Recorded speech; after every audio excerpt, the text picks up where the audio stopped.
کبھی کبھی انسان اپنی زندگی میں محبت رکھتا ہے جناب امیر سے، اور پھر اس کے بعد یہ محبت چلتی ہے کب تک؟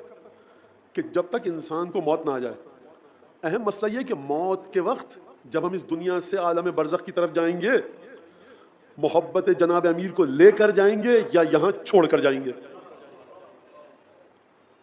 یا علی نعرہ حیدری، یا علی مجلس ماتم، لیکن یہیں پر چھوڑ گئے۔ جب قبر میں اترے تو محب علی کے عنوان سے نہیں اترے۔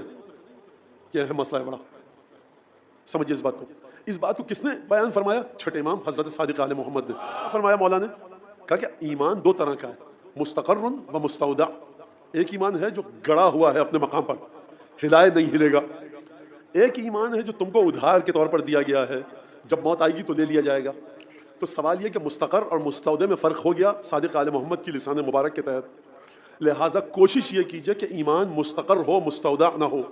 یہ مستودع کیا ہے؟ آپ میں گئے ہوں گے زیارت پہ، ایران میں تو وہاں لکھا تھا مستودع الاحذیہ، یعنی امانت کے طور پر جوتے آپ رکھواتے ہیں۔ اس سے پوچھیں جو وہاں پر جوتے کی حفاظت کر رہا ہے، 1000 جوڑی جوتوں کا مالک ہے، وہ مالک کسی کا بھی نہیں ہے۔ کچھ منٹوں کے لیے، لمحوں کے لیے اس کی کسٹڈی میں، اس کے قبضہ قدرت میں جوتے ہیں۔ ایک جوتا ہے صاحب 1 لاکھ روپے کا، 1,000 روپے کا، ایک چپل ہے پھٹی پرانی، ایک بڑا، تو یہ سب چیزیں اس کا اس سے کوئی تعلق نہیں ہے۔ وہ دیکھ سکتا ہے، لطف اندوز ہو سکتا ہے دیکھ کر، اور ہو سکتا ہے کہ وہ پہن کے دیکھ لے کیسا معلوم دیتا ہے، لیکن کچھ لمحوں کے بعد یہ سارے جوتے اس کو کسی کو واپس کرنے۔ مستودع یعنی ودیعت کے طور پر رکھا گیا ہے۔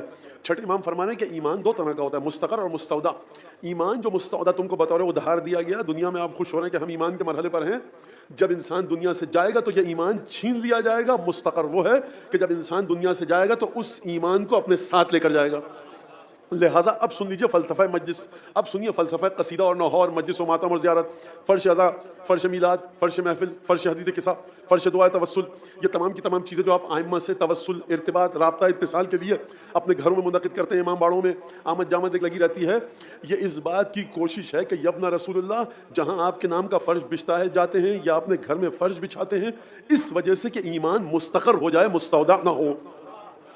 اور اس کے بعد وہ تمام کام جو آپ کرتے ہیں، ان کاموں کے اثرات یہ ہیں کہ جو شہزادی نے بتائے، جو معصومین نے بتائے۔ محبت کس طرح سے ہو، محبت کو کس طرح سے مضبوط کیا جائے، تو شہزادی کا جو خطبہ ہے، خود شہزادی کی جو شہادت ہے، وہ اس لیے ہے کہ بشر کو ایمان مستقر عطا ہو۔ کیا مطلب؟ یعنی جناب امیر المومنین کی ولایت کا چراغ، اس کی لو جو اتنی روشنی کے ساتھ ابھی تک نور دے رہی ہے، اس میں شہزادی کی شہادت شامل ہے۔ ہو ہی نہیں سکتا مدھم پڑے، نہیں ہو سکتا۔ لہٰذا یہ جو آپ اس وقت یا کہیں بھی جانے مجلس میں، یہ اس لیے کہ ایمان مستقر ہو اور مصائب اور فضائل اہل بیت کے ساتھ آپ جڑے رہیں۔